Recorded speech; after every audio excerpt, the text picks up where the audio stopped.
At the beginning of the story, we are introduced to a young boy named Kunan who cannot see anything. Confused by his condition, he asks aloud what it all means. His father explains that he must learn to feel everything instead of seeing it. He tells Kunan that the marks on his eyes are actually the scars of a great and extraordinary source, essentially left behind by a hero. The father insists that Kunan should feel proud of these marks rather than ashamed. Meanwhile, the household maid expresses her deep sympathy for the young master, though Kunan finds himself puzzled by her pity, wondering if she feels bad simply because he cannot see. Shortly after, a maid named Jenny leads Kunan to his room. Kunan asks if he is allowed to study, to which she enthusiastically replies that there is no reason he cannot. She assures him that he can study magic effectively and expresses her confidence that he will become a great magic user. Despite her encouragement, Kunan notes that even with magic, he is still confined to the house. Upon entering his room, they find another woman waiting for them. This turns out to be his magic teacher, who is also named Jenny. Kunan demonstrates a magic spell he has been working on, casting it with impressive control. Seeing this, his teacher praises him highly. Kunan asks about the nature of the magic he is using, and she explains that it is water magic, currently the size of his eyeball. Hearing this, Kunan is stunned. The teacher, fearing she has offended him or made a mockery of his disability, begins to apologize profusely. However, Kunan is not offended, he is inspired. He realizes that if he can create a magical sphere the size of his eye, he can theoretically use magic to create new eyes for himself. From that moment on, he resolves to build his own vision through sorcery. The next day, while eating, Kunan focuses intensely on his remaining senses. He wonders how to identify objects without sight. He asks the maid what leaf he is eating, and she explains it to him. He continues this exercise with other items until he picks up a piece of fruit. Before the maid can identify it, Kunan correctly guesses that it is an apple. Delighted by his progress, a maid brings various foods for him to touch and smell, and he identifies them with increasing accuracy. Overjoyed by his success, the maid rewards him by feeding him grapes by hand. Kunan feels she is overdoing it, and she apologizes, but their interaction is interrupted by the arrival of his tutor. The tutor asks what book he would like to read, and Kunan requests a history book about the holy knight Haglia. The teacher is surprised, but the maid gives her approval. As Kunan practices his magic later, he reflects on the story of the hero and the demon lord. Haglia had defeated the demon lord, but lost an arm and a leg in the process. Despite his injuries, he remained a respected hero. Kunan compares himself to the hero, noting that children like him are often called the hero's reincarnation or scarred children. Inspired, he vows to make his magic stronger and create his own eyes no matter what. He practices so intensely that he exhausts his mana and faints. When he wakes, the maid tries to pamper him again, even offering to sleep with him as a reward, but Kunan flatly refuses, stating he only desires knowledge to strengthen his magic. Realizing he is physically weak, Kunan decides he needs to build his stamina to support his magic training. He asks to increase his food intake, but the maid warns about digestion issues. Instead, she suggests sword practice. Kunan loves the idea. The maid goes to find a skilled instructor. When his magic teacher, Jenny, returns, she is shocked to find Kunan swinging a sword instead of practicing spells. She assumes her time is up, but Kunan explains he needs physical strength to support his magical knowledge. Jenny tests his memory of their last lesson, and Kunan performs a complex spell instantly. Jenny is astounded that he learned in 2 days what usually takes much longer, realizing the boy is a terrifying genius. The story then shifts to Princess Mirika, who is traveling to visit Kunan. She is saddened by the prospect of their political engagement, thinking of him as the boy with the hero's scar, who is important to the empire. She recalls a childhood memory where she asked him to play and he refused, bitterly stating he was dependent on others for everything. However, when she arrives at his estate, she is met with a completely different person. Kunan welcomes her warmly, which shocks Mirika. The maid suggests they spend time alone. Kunan admits he has fallen in love with magic, and he demonstrates his water control for her. He apologizes for his past behavior, and Mirika, seeing his growth, holds his hand. Kunan, feeling the touch intensely for the first time, is confused,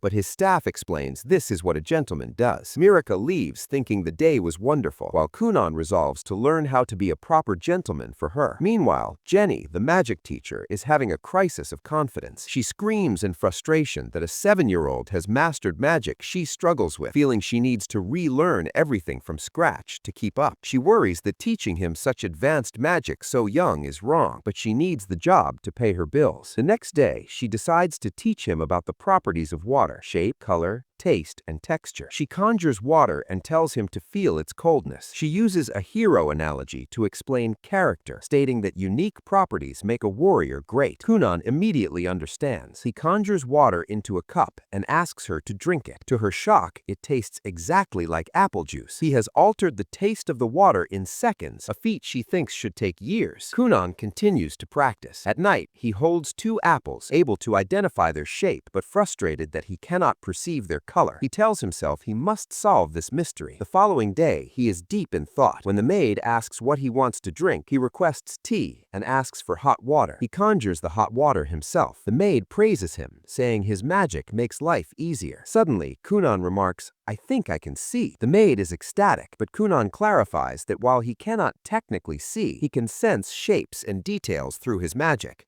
He proves it by identifying the number of apples in a jar, though he initially guesses the colors wrong before being corrected. The maid excitedly reports to Kunan's father that the boy can distinguish colors and is learning to read books. The father is skeptical, wondering if they are lying or hiding away to avoid trouble, but eventually decides to visit. He tells the maid to take good care of his son. During the visit, Kunan attempts to surprise his teacher with a new spell, a massive ball of water he has colored red. However, when he hears his mother's voice, he loses concentration. The red water collapses on top of him.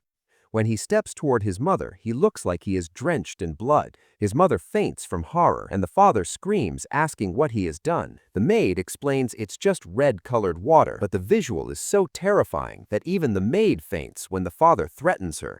Watching from a distance, Jenny realizes Kunan is capable of achieving the highest honors in magic, mentally dubbing him the Cerulean Magician. Later, Kunan's father informs his older brother that Kunan will be sent to a magic school for nobles. The brother is shocked, worried about Kunan's social anxiety and blindness, but the father insists it is for his own good. We see a flashback where the brother once let go of Kunan's hand, causing him to fall, leading to lifelong guilt. In the present, the brother vows to accompany and protect Kunan. Kunan prepares for his departure. He jokes with his water spirit, Echo, saying he would marry her if he wasn't already engaged, to which Echo laughs that she is too old for him. He practices keeping warm by creating bubbles of hot water around him, impressing his staff.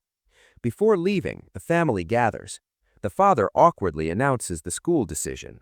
Kunan jokingly asks if this is revenge for ruining the garden or the blood incident. The father gets flustered and angry in a comical way, denying he would kick his son out for such reasons. His mother asks about his feelings for Princess Mirica, and Kunan admits she is great, but he needs to match her level of intelligence and nobility. The father explains the rigorous entrance exam consisting of 5 parts, which only excites Kunan more. Kunan packs for school, and Princess Mirica visits him. She offers to guide him at school since she is older and more experienced, though Kunan jokingly says he will be jealous if other boys stare at her. The family bids him an emotional farewell as he leaves home, possibly for the first time on his own. Upon arriving at the school, Kunan uses his magic to sense the sheer number of people around him, overwhelming his senses slightly. At the school, the teachers are nervous about receiving the student with the hero's scar. Kunan introduces himself politely, confusing the teacher by jokingly claiming to be a girl for the day. He meets his classmates, some of whom are hostile bullies planning to put him in his place. The teacher informs him that his entrance exams were waived due to his father's influence, but Kunan refuses this nepotism. He insists on taking the exams and proceeds to score perfectly, leaving the teacher wondering how to handle such a prodigy. During recess, Kunan walks with Mirica. They are interrupted by Prince Kyle, who seems to be Mirica's brother or relative. Kyle is a bully who insults Kunan for being blind and demands his sister stay away from him. Kunan's brother tries to intervene, but Kyle is aggressive and threatening. Calmly, Kunan uses his water magic to gather moisture from the air and silently soaks Kyle's pants in the crotch. Kunan then loudly asks, "Prince Kyle, did you pee yourself?" Everyone looks at Kyle's wet pants,